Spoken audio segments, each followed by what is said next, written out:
Hello everybody, and thank you for joining me again on one of my train videos here on my YouTube channel.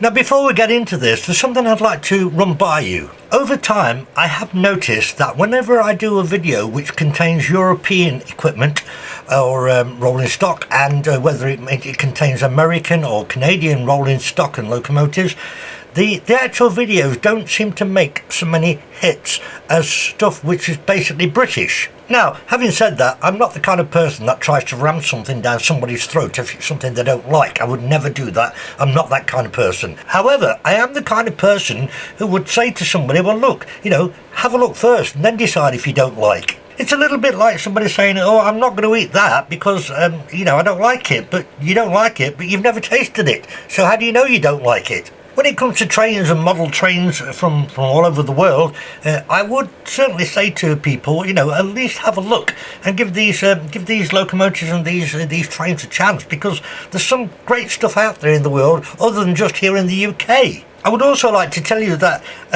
I do make revenue from the adverts that are running on my videos, but I don't do it for the money. I do it for the love of the trains and the love of my collection. Generally speaking, the amount of revenue that I make each month from the adverts running on my videos basically covers my whiskey and my smoking. So I know they're both bad habits, but yeah, you know where I'm coming from.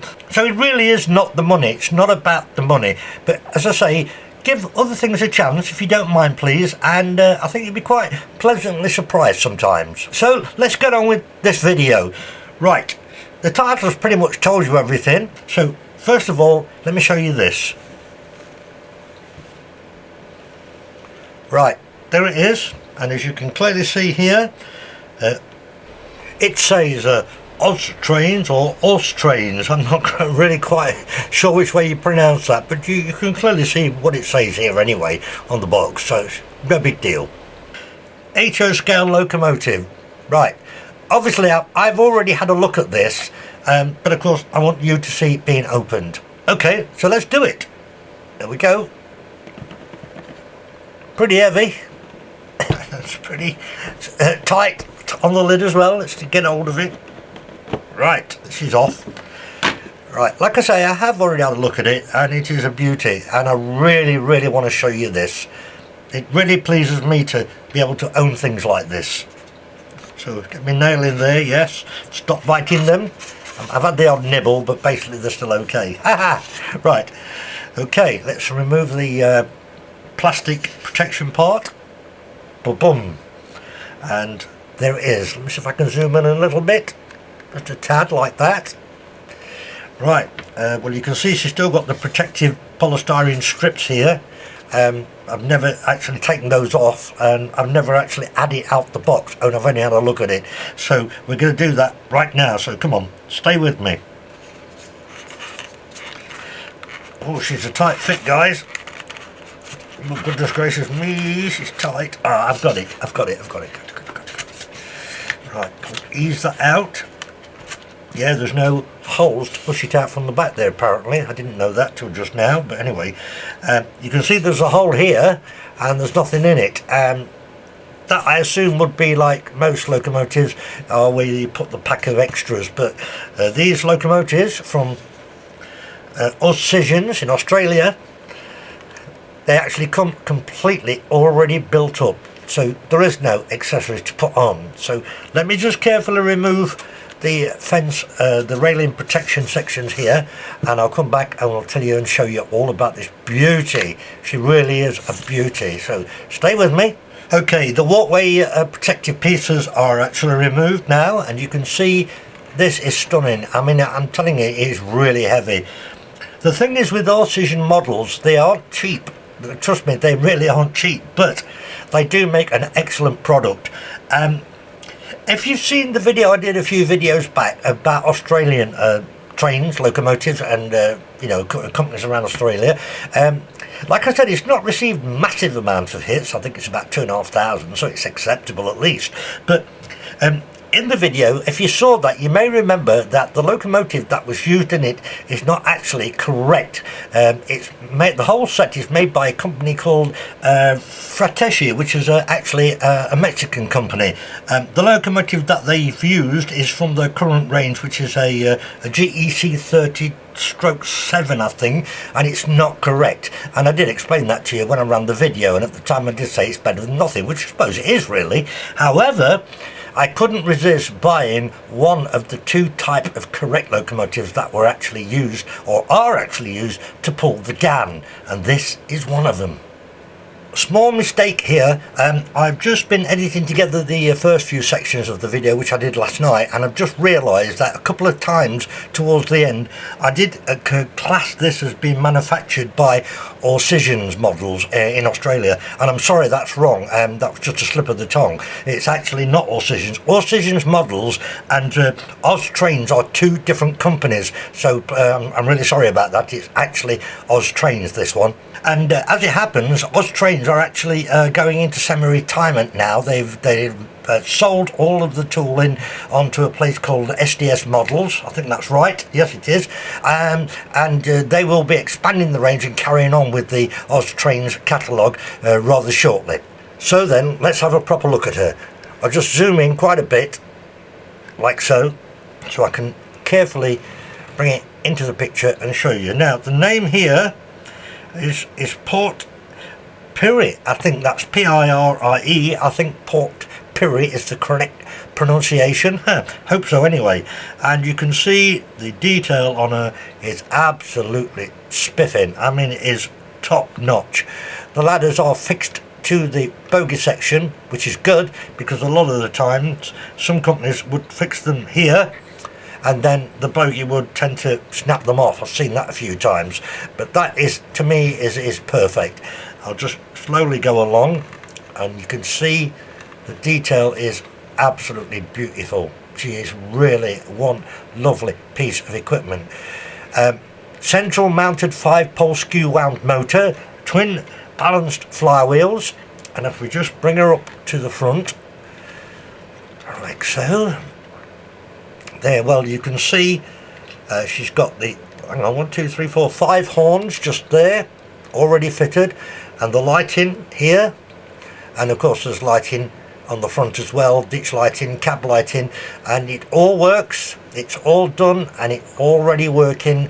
You don't have to do anything, so you can see what a great piece of kit this really is.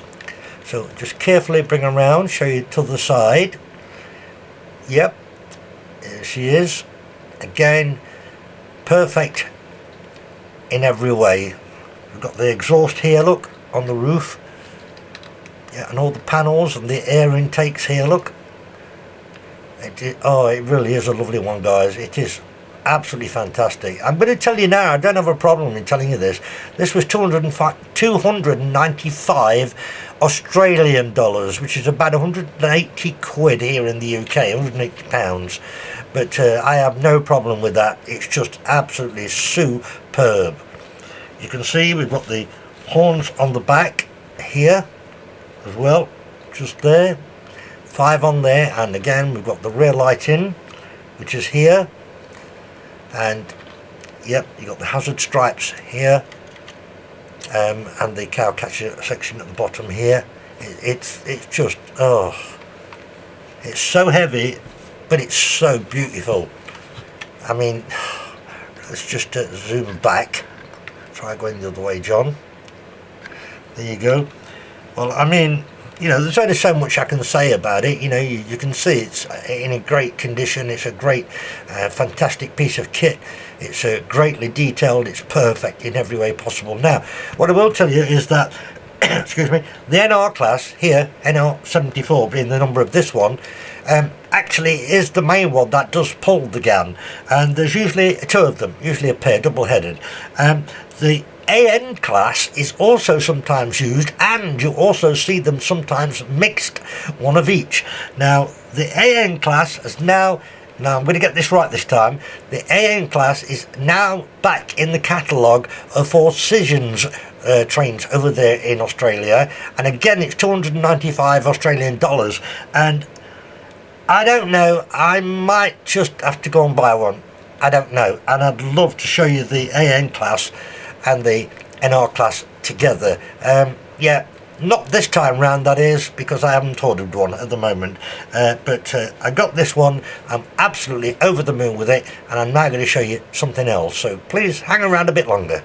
Oh hell and damn, I forgot to tell you, the drive is actually on all 6 axles. So 12 wheels, no rubber tyres, 12 wheels with a heavy weight pushing them down. Slipping? I don't think so. Okay, I'm going to show you something else like I just said. Okay guys, let's please just have a quick look at this. This is the locomotive that I ran in the Australian video that I did just a few videos back. And at the time in that video and here and already in this video, I've said to you it's not correct. This was never used to pull the Ghan. This Fratelli Mexican manufactured locomotive is basically dressed up to look like the Ghan, and it's incorrect. The reason I want to show it to you is because the number on it is obviously NR74, which is the same as the NR class, the correct one, which I've just shown you in this video. Now, obviously it's quite easy to get that number changed. I don't really want to with NR74, but my friend Eric in Slovenia will gladly do that for me at a later date. But for the moment, even though this locomotive is not correct, and it was never used to pull the Ghan, it still seemed to me a shame not to use it, because I wanted to double head the thing for you, and to double head it with the one you've just seen, like that. So I thought it would look good double headed, like I say, regardless of the fact that this is not really the correct loco for the Ghan. But I needed to do it, but I had a problem, so let me show you. Now what I'm about to show you I've seen many times before, so let me please explain. First of all, if we get the Fratelli loco and show you the coupling on the back, which is one of these kind of couplings, which I'm sure you've seen before. It's got the lift up arm like that, look, just there. I'm not quite sure which company devised these. I think it was Pico or something, Fleischmann or something like that. But anyway, you've seen me show them before, especially if you've seen my video on all the various couplings that are available. Now, this is not a problem because all the coaches that came with this set here do have this kind of coupling, so that's not a problem. We're coupled all the way through to the end, not a problem at all. But on the front, it had something like this, and again, try and get it into the frame for you. Right, let's just get it in and get it focused. Come on, John, I'm looking at the camera backwards again. Right, now you can see there, that's what was on the front of her. Now we're a little bit out of focus, so yeah. Right, you can see clearly it's got a hook just there on the top, yep, can you see that there now? Yeah, and that actually the coupling I've just shown you basically will hook onto that fine. I have no idea why it doesn't have the spring over part to actually, you know, put two together. But I've seen this a lot, particularly on Rivarossi locomotives. On the back of the locomotives and on the back of the tenders, they have the hook section here, but it doesn't have the loop to go with it. Not that it matters, because it will work, it will hook up, and it will work. Now, this locomotive here, which like I say is Fratelli, came with the set, it had this kind of a hook on the front, which was, well, kind of alright, but what I wanted to do is to couple her to the back end here of the correct NR locomotive. In other words, I wanted to use this as the front locomotive, but as you can clearly see, this has the KD coupler on her. Yep, I'm sure you can see that. And so I had a problem because there is no kind of converter between this to the hook and loop type coupling. So I had to improvise, and here's what I did. I cut off the front bar of the Fratelli locomotive here. I cut that off and I glued above the bar here an NEM packet, okay, or pocket, whichever you call it, and then I inserted into the pocket an NEM coupler, being the KD version. And what I did was I used a coupling. I'm not sure if you're going to see this, hopefully you can. You probably heard me talk about this if you've watched my video on all the various couplings, but this one is what's called an overset. In other words, the coupling is mounted above the centre point, and that gave me a perfect coupling onto the NR Locomotive, and I'm going to show you. And quite simply then, so just to recap, I glued the NEM pocket onto the top of the arm that I'd cut off from the Frateschi locomotive here, and because it was on the top, it meant that I had to use an NEM coupling, which was normal, of course, it fitted perfectly into the pocket, but I used what's called the overset, which means the coupling itself is above the centre point. The KD couplings come in three different types. You've got overset, which is above the centre point, centre set, which is obviously in the middle, and underset, which is obviously below. But they also do them in 4 different lengths, which I explain all this in my couplings video, and I keep all the different types in stock. And so by fitting the overset here, I ended up with a perfect coupling, spot on onto the the NR. Perfect, and that is absolutely spot on and level on the top. Perfectly, look, perfectly. Now, what I've also done is when I ran the last video with Australian trains, I had 7 coaches on the Ghan. Obviously, I only had this single incorrect locomotive which came with the set, and I did add in a car transporter, a tail wag, which is quite often used on the Ghan. But now I've bought 4 more coaches, and we've now got this locomotive as well, so I'm going to show you something now that looks like pretty much a fairly good length Ghan. So come on, let's go up onto the layout, let's do this now. Right guys, I got to show you this first. Okay, my improvised coupling. Watch this.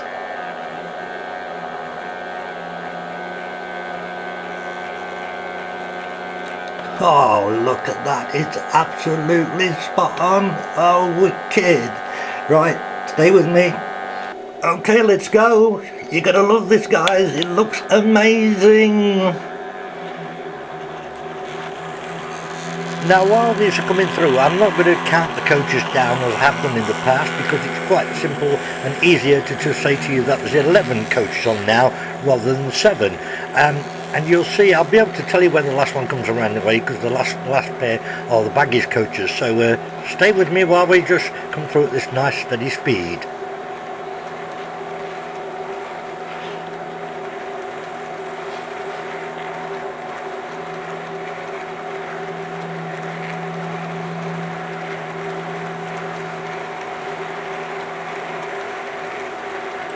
Okay, here's the 2 baggage cars on the end. Oh, that looks absolutely wicked. Right, let's have some good running now then. Oh, brilliant, absolutely looking brilliant. Right, I'm going to speed the whole setup now to, shall we say, scale model speed of a train that this kind of thing would be running across the middle of Australia from south to north and north to south at a speed that would be, you know, hopefully acceptable. Now also what I've done for you this time in the video is, because I'm only using the outer line, I've taken each camera shot and only gone around once each time, giving you a different view each time. I can tell you now, the order of the coaches is quite simply this. I've got both sleepers at the front, which a fellow YouTuber suggested to me is a better place to put them from when I ran it in the last video, with lesser coaches of course. I've then got 3 normal coaches, then the diner, then 3 more normal coaches, and then a pair of baggage coaches on the end.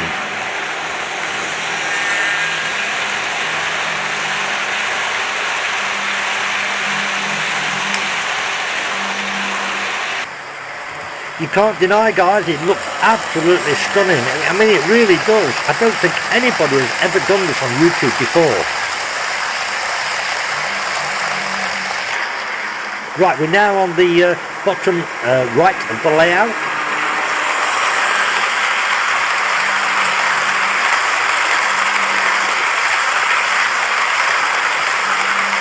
Cool, now we're at the top right of the layout, actually on the windmill.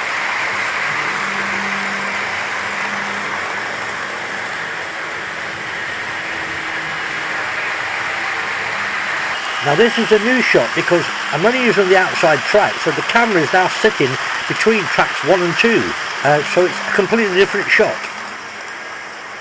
Same here, this time looking down the room from right to left, between tracks 1 and 2.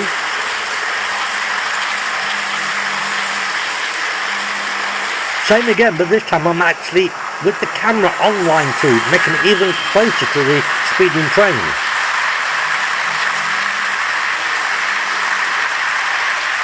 Right, now we're on the front of the first coach, which is the sleeper, and we're looking forward across the top of the car carrier at the 2 leading locos.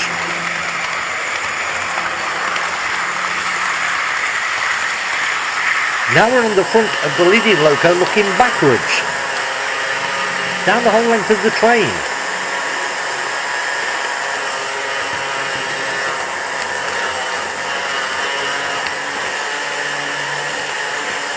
And here we're on the back of the last baggage coach at the end of the train, facing forwards, giving you the view along the length of the train. In fact, it's so long we don't even see the locos in this shot. Now I'm back to the handheld, just giving you a last couple of sweeps across before we get to the end of the video.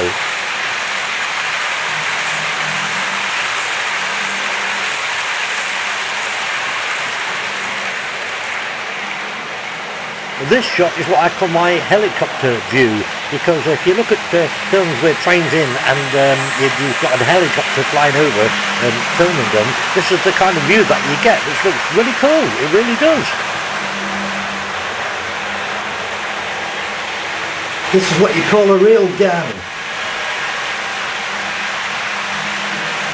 And now a view I've never done before. I'm actually on the track, stopping the train in front of the camera. Wow! Well, there was a lot of wheel noise there, but there you go guys, that's it. Hope you enjoyed it. Oh, I've enjoyed it. It looks absolutely stunning, it really does. Thanks again everybody. See you all in my next video, and I've got something completely different again, and then the one after that will be part 3 of the trains from films. So yeah, see you all, bye!